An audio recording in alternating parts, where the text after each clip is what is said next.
తెలుగువారి విశ్వవేదిక టీవీ9 వారధికి స్వాగతం. నేను శ్రీలత. 30 ఏళ్ల పోరాటానికి దక్కిన ఘన విజయం. సుప్రీం తీర్పుతో మాదిగల్లో కొత్త ఉత్సాహం. ఇంతకీ వర్గీకరణతో జరిగే మేలెంత? ఎస్సీలంతా వర్గీకరణకు సమ్మతించే అవకాశాలున్నాయా? వీటితో పాటు మరిన్ని అంశాలతో మనతో మాట్లాడేందుకు బీఆర్ఎస్ సీనియర్ నేత డాక్టర్ తాటికొండ రాజయ్య టీవీ9 వారధిలో జాయిన్ అవుతున్నారు. ఎన్ఆర్ఐలు కాల్ చేయాల్సిన నంబర్స్ 914023490015, 914023490016. వాట్సాప్ వీడియో కాల్ చేయాల్సిన నంబర్స్ 8006036036. నమస్కారం రాజయ్య గారు. నమస్తే. ఈరోజు సుప్రీంకోర్టు చారిత్రాత్మక తీర్పు ఇచ్చిన నేపథ్యంలో ఎస్సీ వర్గీకరణకు మార్గం సుగమమైంది అనుకోవచ్చా? ఈ తీర్పును మీరెలా చూస్తున్నారు? ఈరోజు చంద్రచూడ్ ధర్మాసనము 7 జడ్జీలతో కూడిన ధర్మాసనం ఒక చారిత్రాత్మక తీర్పును ఇవ్వడం జరిగింది. దీన్ని యావత్ భారతదేశంలో ఉన్న దళిత బిడ్డలందరూ కూడా స్వాగతిస్తూ ఉన్నారు. నిజంగా 20 సంవత్సరాల తర్వాత వచ్చిన ఈ తీర్పును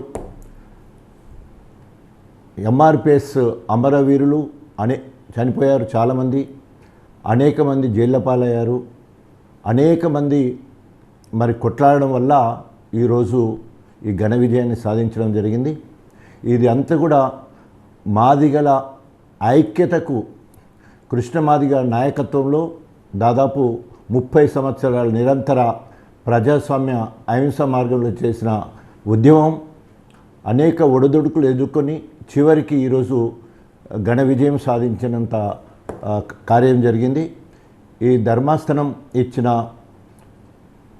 దాంట్లో రాష్ట్రాలు మళ్ళీ ఆ రాష్ట్రాల్లో ఉన్న జనాభాను బట్టి ఉపవర్గీకరణ చేసుకోవచ్చు కూడా ఇవ్వడం చాలా శుభపరిణామం. ఎందుకంటే ఒక్కొక్క రాష్ట్రంలో ఒక్కొక్క కులం వాళ్ళు ఎక్కువ తక్కువ ఉంటారు కాబట్టి ఆ పూర్తి బాధ్యత రాష్ట్రాలకు అప్పుడే ఇవ్వడం ఇంట్లో శుభపరిణామం.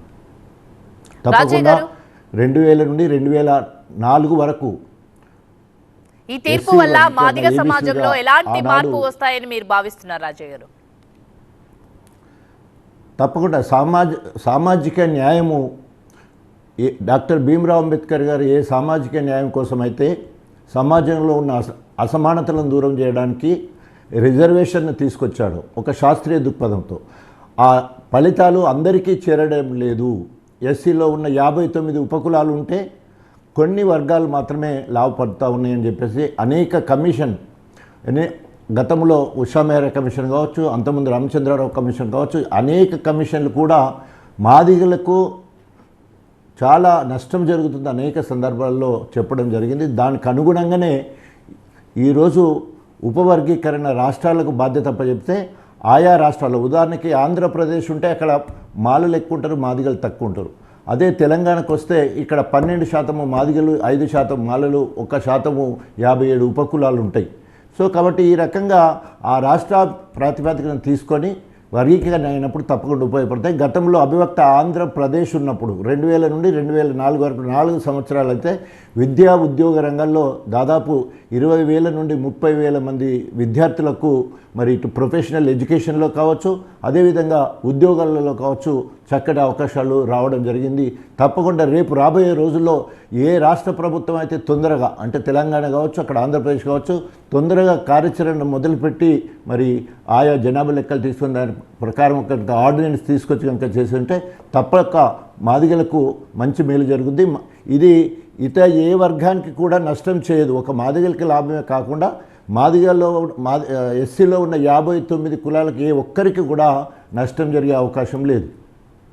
రాజయ్య గారు, ఈ ఉద్యమానికి వర్గీకరణ కోసం 3 దశాబ్దాల చరిత్ర ఉంది.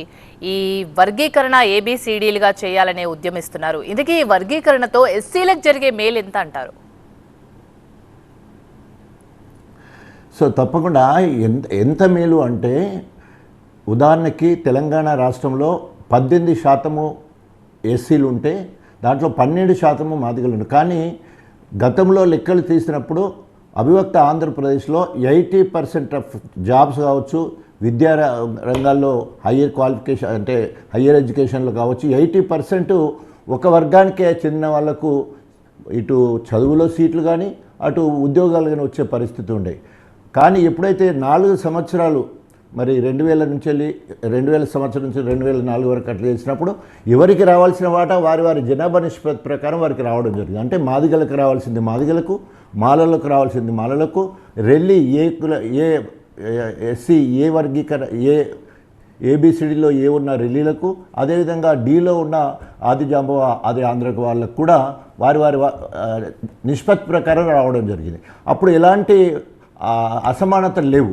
సో ఈరోజు ఒకసారి ఎస్సీలను ఏబీసీలుగా వర్గీకరించేది ఉంటే వారి వారి జనాభా లెక్కల ప్రకారం వారికి వస్తుంది. కాబట్టి ఏ రకంగానైతే ఈరోజు సమాజంలో ఉన్న అసమానతలు దూరం చేయడానికి డాక్టర్ భీమ్రావ్ అంబేద్కర్ గారు ఒక శాస్త్రీయ దృక్పథంతో రిజర్వేషన్ తీసుకొచ్చారు. ఉదాహరణకి మొత్తం జనాభాలో 15% మాదిగలు ఉంటే 15% రిజర్వేషను, అదేవిధంగా దేశం మొత్తంలో 7% ఎస్టీలు ఉంటే 7% రిజర్వేషను, బీసీలు వివిధ ప్రాంతాల్లో రకరకాలు ఉండడం వల్ల దాదాపు 28 నుండి 33 వరకు రిజర్వేషను, అదేవిధంగా ఈరోజు అగ్రకులాల్లో కూడా ఉన్న బీద వాళ్ళ కోసము 10% రిజర్వేషన్ రావడం జరిగింది. ఇది మొత్తం ఒక మరి అంబేద్కర్ గారి మూల సిద్ధాంతం ప్రకారం మాత్రమే మరి వాళ్ళను వర్గీకరించడం జరిగింది. ఒక కులానికి రిజర్వేషన్ అంబేద్కర్ గారు కల్పించలే. వారి సాంఘిక జీవన విధానాలను బట్టి, ఆర్థిక పరిస్థితులను బట్టి, అదేవిధంగా వారు చేసే వృత్తిని బట్టి వారు ఏమంటారు అసమానతలు, ముఖ్యంగా అంటరానితనము, అదేవిధంగా ఊరికి దూరం వెళ్ళివేయడము, అడవులలో ఉండవాళ్ళను ఇట్లా రకరకాలుగా వర్గీకరణ చేయడం జరిగింది. సో ఇప్పుడు కొత్తగా మళ్ళీ ఉపవర్గీకరణ అనేది రాష్ట్రాలకు బాధ్యత అప్పచెప్పడం చాలా సంతోషం. తప్పకుండా మాదిగలకు మేలు జరుగుద్ది. టొరంటో నుంచి సమత్ రెడ్డి కాల్ చేశారు. నమస్తే అండి. నమస్తే మేడం. నమస్తే రాజయ్య గారు, బాగున్నారా? నమస్తే బాగున్నాను రాజయ్య గారు.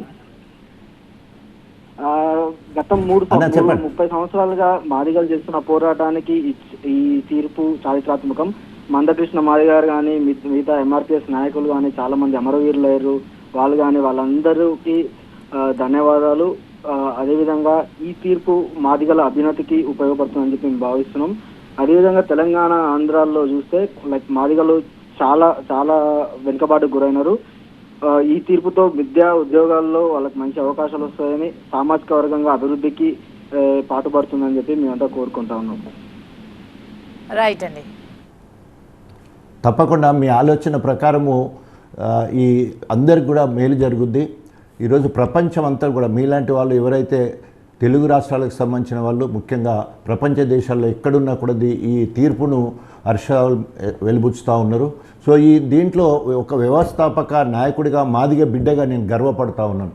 ఎందుకంటే తెలంగాణ రాష్ట్ర సాధనలో మరి నాకు మాత్రమే, అంటే తెలంగాణ రాష్ట్రం ఏర్పడ్డ తర్వాత ఉప ముఖ్యమంత్రిగా ఉన్నప్పుడు బీఆర్ఎస్ పార్టీ అంటే టీఆర్ఎస్ పక్షాన ఏకగ్రీవ తీర్మానం చేసే అవకాశం కూడా మరి మా ప్రియతమ నాయకుడు కేసీఆర్ గారు నాకే అప్పచెప్పడం జరిగింది. ఆ రకంగా నా జన్మ ధన్యమైందని చెప్పొచ్చు. ఎందుకంటే నేను నా ఉద్యమ నేపథ్యమే దండోరనే నా రాజకీయ అరంగేట్రానికి కారణం.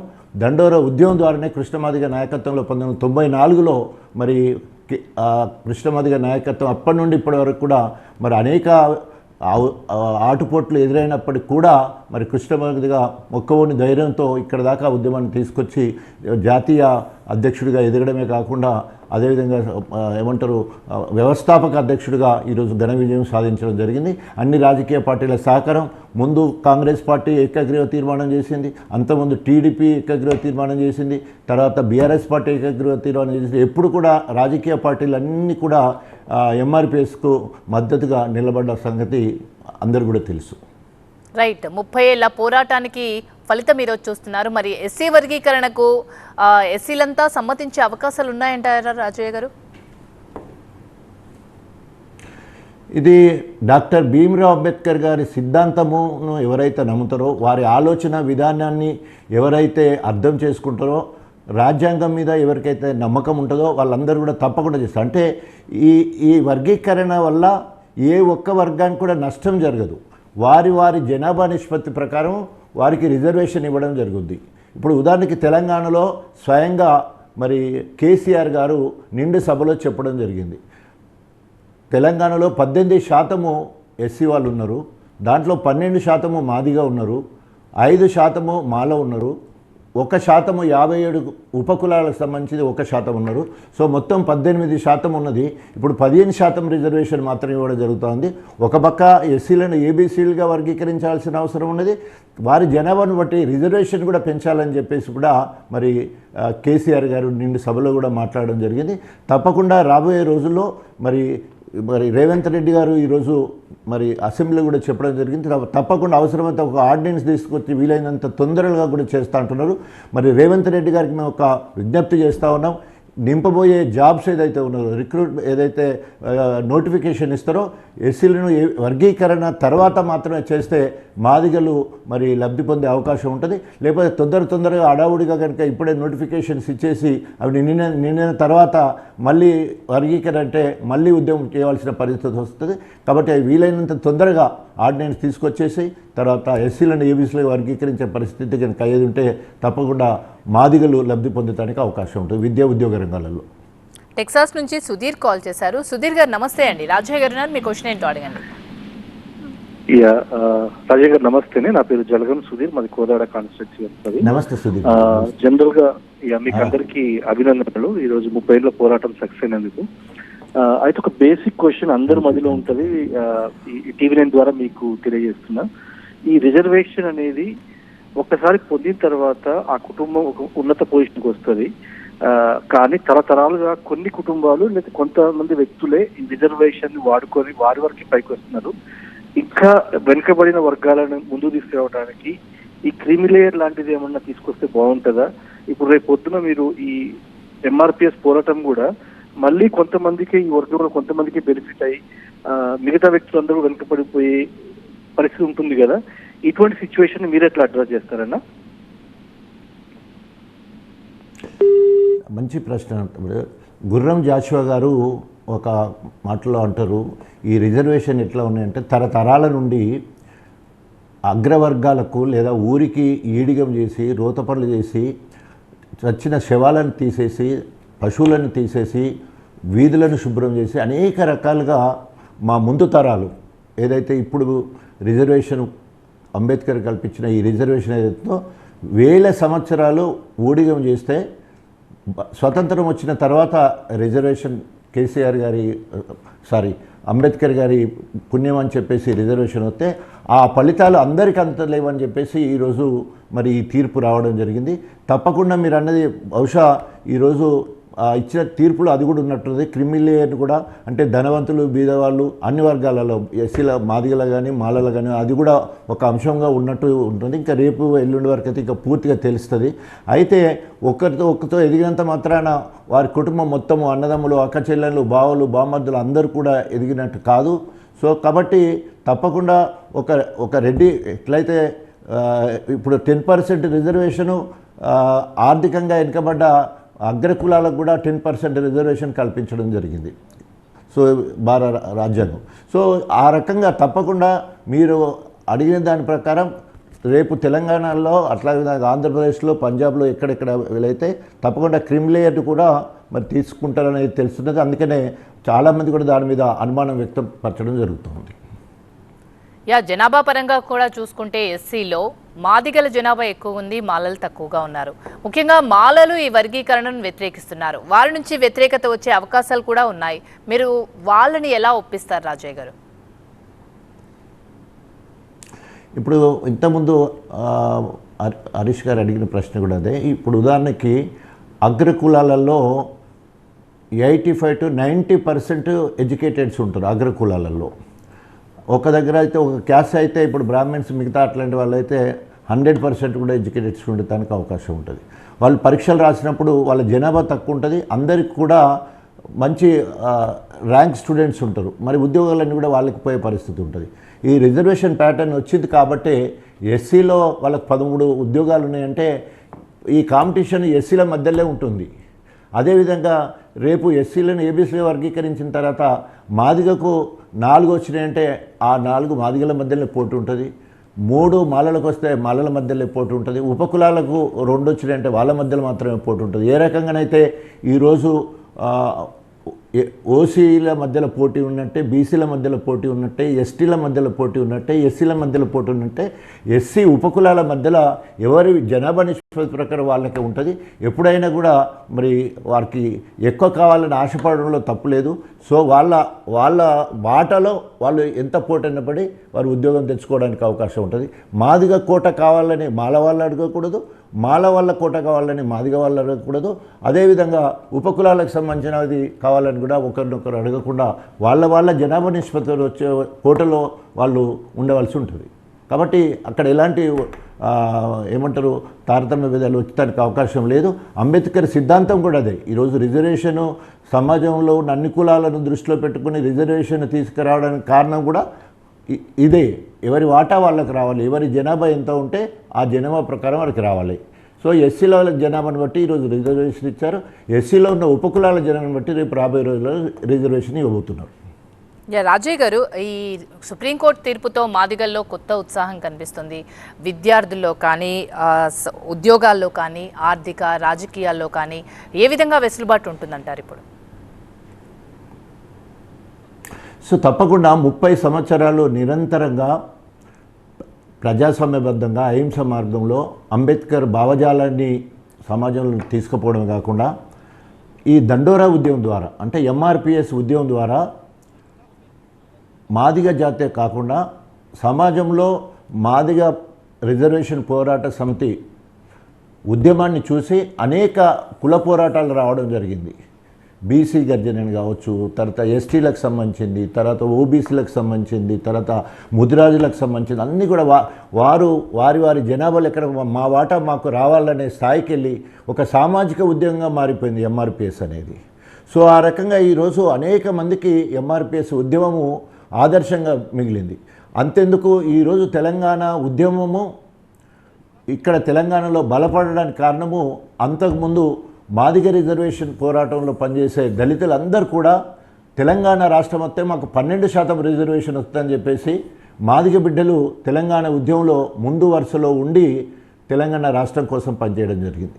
నేను ఒక అధికార కాంగ్రెస్ పార్టీలో ఉండి కాంగ్రెస్ పార్టీకి ఎమ్మెల్యే పదవికి రాజీనామా చేసి తెలంగాణ జెండా పట్టుకొని తిరిగాను. అదేవిధంగా 94లో కృష్ణమాదిగ చేయి పట్టుకొని దండోరా ఉద్యమంలో నేను డాక్టర్ తాటికొండ రాజయ్య మాదిగా అని చెప్పుకోవడానికి నాకు ధైర్యాన్ని ఇచ్చింది మరి మందకృష్ణ మాదిగ గారు.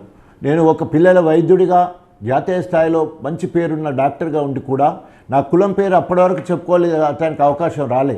కానీ ఎప్పుడైతే మందకృష్ణ మాదిగ ఉద్యమం మొదలుపెట్టి నారవారిపల్లి నుంచి అసెంబ్లీకి పాదయాత్ర చేస్తే ఆ పాదయాత్ర ద్వారా నాకు ఉద్యమంలో డైరెక్టర్ పనిచేసి రీజనల్ కోఆర్డినేటర్గా తెలంగాణ రీజియన్లో పనిచేసి ఆ రకంగా మాదిగ సమాజానికి గుర్తింపు పొందే స్థాయికి తెలంగాణ మొత్తము మాదిగ ఉద్యమంలో ఉండి తిరగడం జరిగింది. అదే స్ఫూర్తితోటి తెలంగాణ ఉద్యమంలో ఒక మాదిగ బిడ్డగా మళ్ళీ తెలంగాణ మొత్తం రెండోసారి తెలంగాణ ఉద్యమంలో అంటే తెలంగాణ రాష్ట్ర సాధన కోసం మళ్ళీ తిరగదు. అంటే నాకు స్ఫూర్తి దండోరా. అటు తర్వాత తెలంగాణ ఉద్యమంలో పనిచేయడం జరిగింది. ఈ రెండిట్లో గట్టిగా పనిచేశాను కాబట్టి మాదిగ బిడ్డగా నన్ను గుర్తించి మరి ఆనాడు టీఆర్ఎస్ పార్టీ అధినాయకుడు కేసీఆర్ గారు నాకు మరి తెలంగాణ రాష్ట్రానికి తొలి ఉప ముఖ్యమంత్రి వైద్య ఆరోగ్య శాఖ మంత్రిగా ఇవ్వడం జరిగింది. అంతేకాకుండా నా చేతనే నిండు సభలో మరి ఎస్సీలను ఏబీసీలుగా వర్గీకరిస్తూ మరి తీర్మానం చేసి ఢిల్లీకి పంపించడం జరిగింది.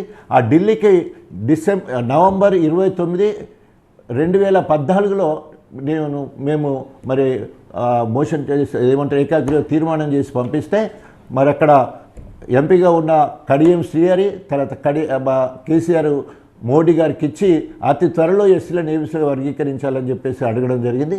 సో అప్పుడున్న బీజేపీ ప్రభుత్వము ఏబీసీలకు అనుకూలంగా లేదు కాబట్టి ఆనాడు రాలేదు. తాత్పర్యం జరిగి ఇప్పుడు 100 రోజుల్లో బీజేపీ చేస్తారన్నది కనీసం ఇప్పటికైనా మరి వారు కూడా సహకరించారు. అటు బీజేపీ, ఇక్కడ కాంగ్రెసు, అక్కడ బీఆర్ఎస్ పార్టీ మొదటి నుండి కూడా సామాజిక ఉద్యమంలో అటు తెలంగాణ రాష్ట్ర సాధించడానికి బీజమే మాకైతే దండోరా ఉద్యమం. ఎందుకంటే టీఆర్ఎస్ పార్టీలో లేదా తెలంగాణ ఉద్యమంలో అత్యధికంగా పాల్గొన్న వాళ్ళు మాదిగలు, డప్పు కొట్టిన వాళ్ళు మాదిగలు, గజ్జగట్టిన వాళ్ళు మాదిగలు, తర్వాత ధూమ్ధామ్ కళాకారులు మాదిగలు, కవులు అందరూ కూడా మాదిగలు. ఎక్కువ మంది చనిపోయిన వాళ్ళు మా తెలంగాణ మాకు కావాలని చనిపోయిన వాళ్ళు కూడా మాదిగలే.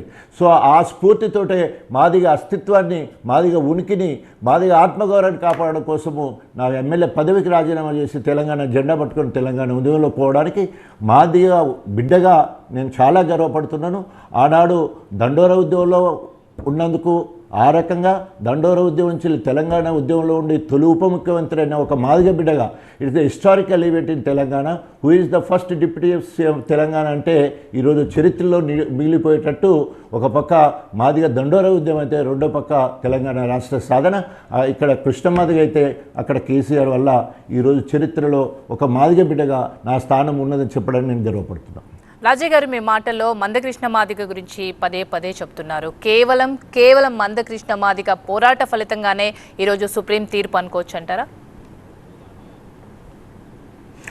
ఎందుకోసమంటే మందకృష్ణ మాదిగ పోరాటం చేయడం వల్లనే ముందుగా టీడీపీ చంద్రబాబు నాయుడు తీర్మానం అంటే అసెంబ్లీలో ఏకాగ్రీవ తీర్మానం చేసినట్టు రామచంద్రరావు కమిషన్ వేయించి తర్వాత అప్పుడున్న జనాభా లెక్కలను బట్టి ఎస్సీలను ఏబీసీలుగా వర్గీకరించడం జరిగింది. చంద్రబాబు నాయుడు ఒప్పించిండు ఆ రోజు. అప్పుడు ఓన్లీ కృష్ణమాదిగ మాత్రమే ఉన్నాడు ఆ ఉద్యమంలో, మిగతా వాళ్ళందరం మేమందరం ఉన్నాం. కానీ అధినాయకుడు రాష్ట్ర అధ్యక్షుడు అభివక్త ఆంధ్రప్రదేశ్కి అధ్యక్షుడు ఎవరు అంటే కృష్ణమాదిగ గారు. తప్పకుండా వారి పేరు చెప్పాల్సి వస్తుంది. సో ఆ రకంగా 2000 నుంచి 2004 వరకు ఎస్సీలను ఏబీసీలుగా వర్గీకరించారు. ఏలో రెల్లి క్యాస్ట్ ఉండే, బిలో మాదిగ ఉండే, సిలో మాల ఉండే, డీలో ఆంధ్ర ఆది జాంబావ ఉండే. సో తెలంగాణ రాష్ట్రానికి వచ్చే వరకు ఇప్పుడు రెల్లి వాళ్ళు లేరు, ఆంధ్ర ఆది జాంబావ లేరు. సో కాబట్టి ఇక్కడ ఉన్నది మాల మాదిగలు ఉపకులాలు మాత్రమే ఉన్నాయి. కాబట్టి సో వర్గీకరణ చేస్తే తప్పకుండా మంచి మాదిగలకి ఇక్కడ మేలు జరగడానికి అవకాశం ఉంటుంది. అదైపోయిన తర్వాత ఎప్పుడైతే చంద్రబాబు నాయుడు తీర్మానం అయిపోయింది, తర్వాత రెండోసారి వైఎస్ రాజశేఖర రెడ్డి 2004 తర్వాత వైఎస్ రాజశేఖర రెడ్డి ముఖ్యమంత్రి అయిన తర్వాత ఆయన కూడా, నేనప్పుడు కాంగ్రెస్ పార్టీ ఎమ్మెల్యేగా ఉన్నాను. సో అప్పుడు వైఎస్ రాజశేఖర రెడ్డి గారు కూడా మరి ఎంఆర్పిఎస్కు తెలంగాణ అభ్యర్థ ఆంధ్రప్రదేశ్ నుంచి వారు కూడా ఏకగ్రీవంగా తీర్మానం చేసి పంపించడం జరిగింది. దాంట్లో కూడా కృష్ణమాదిగా మరి ముఖ్య పాత్ర పోషించాడు. తర్వాత బీఆర్ఎస్ పార్టీ ఇంతకుముందు చెప్పినట్టు 2004లో స్వయంగా నేనే తీర్మానం చేసిన బీఆర్ఎస్ పార్టీ కేసీఆర్ గారి ఆశీస్సులతో వారి ఆదేశం మేరకు మాదిగ బిడ్డగా అవకాశం నాకు వచ్చింది. అంటే ప్రతిసారి కృష్ణమాదిగ ముందు వరుసలో ఉన్నారు. అయితే అనుకున్న సమయానికి రావట్లేదు అనే క్రమంలో మరి అనేక మంది చాలామంది టీఎంఆర్పిఎస్ అని చెప్పేసి వంగపల్లి శ్రీని కావచ్చు, మేడి పాపన్న కావచ్చు, తర్వాత మహా ఎంఆర్పిఎస్ అని చెప్పి నరసింహరావు కావచ్చు, మాదిగ జాక్ అని చెప్పేసి మరి రవి కావచ్చు, తర్వాత పెడమర్తి రవి కావచ్చు, అదేవిధంగా మాదిగ సైన్యం పేరుతో తెలంగాణ మాదిగ సైన్యం పేరుతో కత్తుల రవణ కావచ్చు, అనేక మంది దండోర పేరుతో భాస్కరరావు వచ్చి, ఇట్లా అనేక మంది ఉద్యమకారులు మరి వివిధ రూపకాలు వచ్చినా కూడా అందరి లక్ష్యం మాత్రము ఎస్సీలను ఏబీసీలుగా వర్గీకరించాలి. అంటే అందరి ఉమ్మడి లక్ష్యం మాత్రం, అందరి ఉమ్మడి డిమాండ్ ఏదైతే ఉన్నదో ఎస్సీలను ఏబీసీలుగా వర్గీకరించాలని చెప్పేసి. సో 5 ఏళ్ళు ఉన్నాయి, 5 ఏళ్ళు. సో అందరూ కలిసి పోరాటం చేసింది కాబట్టి అందరూ మరి కలిసి సాధించిన విజయంగా చెప్పొచ్చు. అంతేకాకుండా మరి చాలా బాధాకరం, కాంగ్రెస్ అధికారంలో ఉన్న సమయంలో దండోరా ఉద్యమం తీవ్ర రూపం దాల్చి గాంధీ భవన్ దగ్గరికి వెళ్ళినప్పుడు అక్కడ మంటలు చెలరేగినాయి, అక్కడ కొందరు చనిపోవడం కూడా జరిగింది. నిజంగా అమరులకు ఈ విజయాన్ని అంకితం చేయాలి. మాదిగ బిడ్డలు ఈ ఉద్యమంలో ఎంతమంది అయితే చనిపోయారో వారందరికీ మరి తప్పకుండా ఈ ఫలితము మరి వారికి అంకితం చేస్తూ ఉన్నాం. రాజయ్య గారు, జనాభాలో మాదిగలు ఎక్కువ పర్సెంట్ ఉన్నా కూడా మాకు అన్యాయం జరిగింది, ప్రతి ప్లేస్లో అడుగడుగునా మాకు అన్యాయం జరిగింది అనేది ఒక పోరాటంతో ముందుకెళ్లారు. ఇప్పుడు మీ దశాబ్దాల కళ నెరవేరింది. మాదిగ సోదరులకు మీరేం చెప్తారు? సో తప్పకుండా వచ్చిన అవకాశాలను వాడుకోవాల్సిన అవసరం ఉంది. దేంట్లోనైనా there will be competition among us. అంటే మళ్ళీ మాదిగళ్ళల్లో కూడా పోటీతత్వం పెరుగుతుంది. ఇంతకుముందు చెప్పినట్టు మనకు వచ్చే రిజర్వేషన్ ఏదైతే ఉన్నదో ఆ రిజర్వేషను ఇంతకుముందు పొత్తుల రిజర్వేషన్ ఉండే, అంటే 15% రిజర్వేషన్లు కొట్లాడుకునే వాళ్ళం. సో ఇప్పుడు మన వాటా 6నా 7నా 8 9 మళ్ళీ మనకు వస్తుంది మన జనాభా లెక్కను బట్టి. సో అట్లా వచ్చినప్పుడు తప్పకుండా మనకు ఎక్కువ మందికి ఉద్యోగాలు వచ్చేదానికి అవకాశం ఉంటాయి. ఎక్కువ మంది ఉద్యోగాలకు వచ్చినా కూడా మరి కాంపిటీషన్ కూడా అంతే ఎక్కువ ఉంటుంది. ఎందుకంటే మన జనాభా ఎక్కువ ఉన్నది కాబట్టి ఆటోమేటిక్గా మనకు మళ్ళీ పోటీ కూడా ఎక్కువనే ఉంటుంది. అట్లాగే మాలలో జనాభా తక్కువ ఉన్నది కాబట్టి వాళ్ళలో పోటీ కూడా తక్కువ ఉంటుంది. అదేవిధంగా ఉపకులాలకు కూడా. కాబట్టి ఎవరి వాటా వారికి ఉంటుంది కాబట్టి competition will be among our people only. So మన మధ్యలో మనకు పోటీ ఉంటుంది కాబట్టి తప్పకుండా ఏది కూడా చదవకుండానే ఉద్యోగాలు రావు, అదే చదవకుండానే సీట్లు రావు, తర్వాత ఏమీ కష్టపడకుండానే ఏ ఉద్యోగం కానీ ఏ ఫలితం కానీ రాదు. కాబట్టి దీన్ని సద్వినియోగం చేసుకోవాలంటే రేపు విద్యార్థులకు ఏమంటారు మంచి కాలేజీలలో సీట్లు రావాలన్నా, ప్రొఫెషన్ కోర్సులలో సీట్లు రావాలన్నా, అదేవిధంగా మంచి ఉద్యోగాలన్నా గ్రూప్ 1 గ్రూప్ 2 అట్లాంటివి రావాలంటే కూడా కష్టపడి చదవాల్సిన అవసరం ఉన్నది. కాబట్టి సో వాళ్ళకి ఏమి నమ్మకం అంటే మా కోట, మాదిగ కోట, మా కోటలోనే మాకు పోటీ ఉంటుంది కాబట్టి ఎవరిని బదనాం చేస్తానికి అవకాశం ఉండదు. రైట్ రాజయ్య గారు, థ్యాంక్ యూ సో మచ్ అండి వారధికి మీ టైంని కేటాయించినందుకు. ఇది ఇవాల్టి వారధి. చూస్తూనే ఉండండి TV9.